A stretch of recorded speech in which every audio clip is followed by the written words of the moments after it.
तो नेक्स्ट हम देखते हैं जी पार्टीशन ऑफ बंगाल 1905 कि 1905 के अंदर अगला इंपॉर्टेंट इवेंट होता है और बंगाल जो है इसको तकसीम कर दिया जाता है, ठीक है जी, यानी तकसीम बंगाल।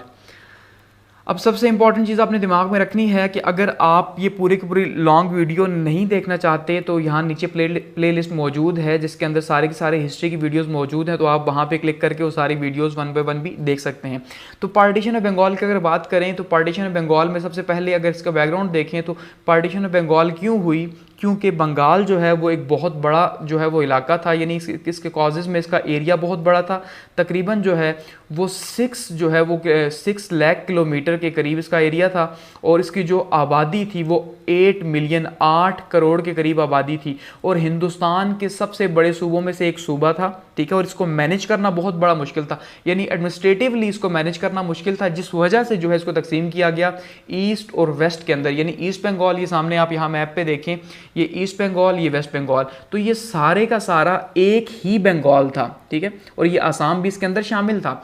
अब जब ये इतना बड़ा एरिया है तो इसको मैनेज करना एक बहुत बड़ा चैलेंज है, इसी वजह से जो है इसको दो हिस्सों में तकसीम कर दिया गया, एक ईस्ट की साइड पे, एक वेस्ट की साइड पे, ठीक है। अब जब तकसीम हुआ तो इसके ऊपर रिएक्शंस जो हैं वो क्या आए कि मुसलमान तो बहुत ज़्यादा खुश थे, लेकिन हिंदुओं ने और कांग्रेस ने इसके ऊपर बहुत सख्त किस्म का रिएक्शन दिया। क्यों? उसकी वजह क्या थी कि हिंदुओं ने या कांग्रेस ने क्यों इसके ऊपर बहुत ज़्यादा रिएक्शन दिया? क्योंकि जो ईस्ट बंगाल था ये बहुत ज़्यादा खुशहाल था, क्योंकि इसका जो ज़्यादा यहाँ पे जो एरिया था यहाँ पे समंदर के साथ था, तो ऐसे में जो है वो हुआ क्या कि यहाँ पे फैक्ट्रियाँ या मिलें जो थी बाकी जो थी वो मुसलमानों के कब्ज़े में आ गई, या मुसलमानों की जो जहाँ मेजॉरिटी थी उस एरिया के अंदर आ गई, यहाँ पे मुसलमान ज़्यादा थे। तो ऐसे में मुसलमानों को, हिंदुओं को ये बात पसंद नहीं थी कि मुसलमानों को जो है वो आज़ादी मिले या एक ऐसा इलाका मिल जाए जहाँ पर वो फ्री होके रह सके या वो ट्रेड के अंदर खास करके फ्री हो सके, क्योंकि अब सबसे इंपॉर्टेंट चीज़ ये थी कि अब अगर उनको सेपरेट कर दिया गया तो इसका मतलब वो इंडिपेंडेंट हो जाएंगे। तो ये बात ना हिंदू चाहते थे ना कांग्रेस चाहती थी। ऐसे में जो है फिर कांग्रेस को भी ये नामंजूर था और हिंदुओं को भी, तो उन्होंने जो है फिर वो एक पूरी की पूरी मूवमेंट स्टार्ट कर दी, स्वदेशी मूवमेंट, ठीक है, कि जिसके तहत जितनी भी जो ब्रिटिश गुड्स थी, ठीक है, कि जो भी बाहर से चीज़ें आ रही हैं, बाहर से बरतानिया से ही आ रही हैं, तो उनका बाइकआउट किया गया, ख़ास करके उनके कपड़े का जो है वो बाइकआउट किया गया, और ये तकरीबन 6 साल अगले चलता रहा और फिर 1911 के अंदर जो है इसको कैंसिल कर दिया गया, यानी कि ये जो पार्टीशन की गई थी इसको ख़त्म कर दिया गया कि भाई अंग्रेज़ ये जानते थे, यानी ब्रिटिश ये जानते थे कि अगर वो तो यहाँ ट्रेड के लिए आए हुए हैं, कारोबार कर रहे हैं, साथ में रूल कर रहे हैं, तो अगर अंग्रेज़ जो हिंदू हैं वही नहीं मानेंगे और उनकी सपोर्ट हासिल नहीं होगी तो हिंदुस्तान के अंदर रूल करना बहुत ज़्यादा मुश्किल होगा। तो ऐसे में पार्टीशन को जो है वापस ले लिया गया। लेकिन मुसलमान इस पार्टीशन से बहुत ज़्यादा खुश थे कि उन्हें पहली बार जो है वो सर उठा के आगे बढ़ने का मौका मिल रहा था और हिंदुओं के ज़ेर साया नहीं बल्कि अलग से हट के। तो इसलिए वो बहुत ज़्यादा नाराज़ हुए इस बात के ऊपर और उन्होंने काफ़ी सोचा कि भाई जो हिंदू हैं और जो ब्रिटिश हैं ये तो एक साइड पे ही हैं, इसका मतलब अगर कुछ करना है तो वो हमें ही करना है। लेकिन इससे पहले के 1-2 इवेंट्स जो है वो हम अभी देखते हैं, वो भी बहुत इंपॉर्टेंट है। 29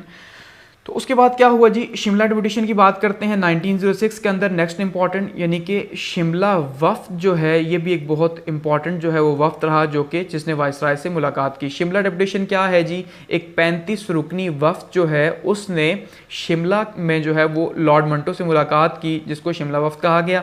अब इसने जो मुलाकात की वो क्यों की कि इसका एक तो बैकग्राउंड ये था कि 1905 के अंदर जो पार्टीशन ऑफ बंगाल थी उससे मुसलमान काफ़ी ज़्यादा खुश थे कि भाई अब उन्हें भी राइट्स मिलेंगे। तो इसी खुशी में जो है वो लॉर्ड मंटो साहब से मुलाकात के लिए गए, क्योंकि लॉर्ड कर्जन चेंज हो चुके थे, नए वाइसराय आ चुके थे 1905 के अंदर लॉर्ड मंटो। तो लॉर्ड मंटो के बारे में था कि वो पहले कनाडा के अंदर भी रह के आए थे, तो इस वजह से जो है वो काफ़ी अच्छे इंसान थे, यानी कि वो लॉर्ड कर्जन से मुख्तलिफ थे। तो ऐसे मुसलमानों ने क्या किया जी, इनसे मुलाकात का वक्त मांगा और मुलाकात का वक्त नहीं मिला शिमला के मकाम पर। तो इन्होंने 1906 में जो है वो शिमला में इनसे मुलाकात की। अब उसमें डिमांड्स क्या रखी मुसलमानों ने कि भाई हमारी जो है वो क्या डिमांड्स हैं, तो उसमें सबसे इंपॉर्टेंट डिमांड जो थी वो सेपरेशन की थी या सेपरेट सीट्स की थी। कहाँ कहाँ पे? कोर्ट्स के अंदर कि भाई कोर्ट्स में हमें सेपरेट सीट्स दी जाएं मुसलमानों को। अच्छा, इलेक्शंस के अंदर जो है हमारे हल्के सेपरेट किए जाएं, वहाँ की सेपरेट सीट्स हों, और असम्बली के अंदर जो है वो मुसलमानों की अलग से हैसियत मौजूद हो। यूनिवर्सिटीज़ के अंदर जो सिंडिकेट्स है वहाँ पर भी मुसलमानों को नुमाइंदगी दी जाए। ये बहुत ज़्यादा इंपॉर्टेंट डिमांड थी। और इसमें सबसे जो की डिमांड थी वो थी जी सेपरेट इलेक्शंस की, ठीक है। अब सेपरेट इलेक्शंस की क्या डिमांड थी कि मुसलमानों ने ये बात कही कि भाई अगर एक हलका है 5 लाख की आबादी का, ठीक है, वहाँ पे 5 लाख की आबादी है, तो क्योंकि